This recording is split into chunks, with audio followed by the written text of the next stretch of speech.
Firstly, connect the electricity. Then, turn on the external power supply switch counterclockwise. If want to use battery, then do the opposite. Connect with controller. Turn on the controller. The interface displays O. Small motor speed adjustment. Press the enable key together with small motor speed adjustment switch. Release the enable button. Choose forward, backward, turn left, right switch.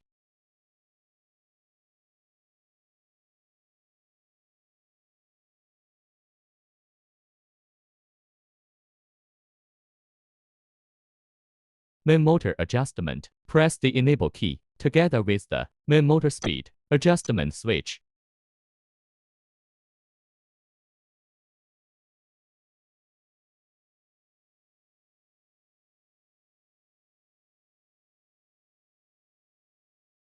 If want to stop motor, just press the start and stop keys in the middle switch.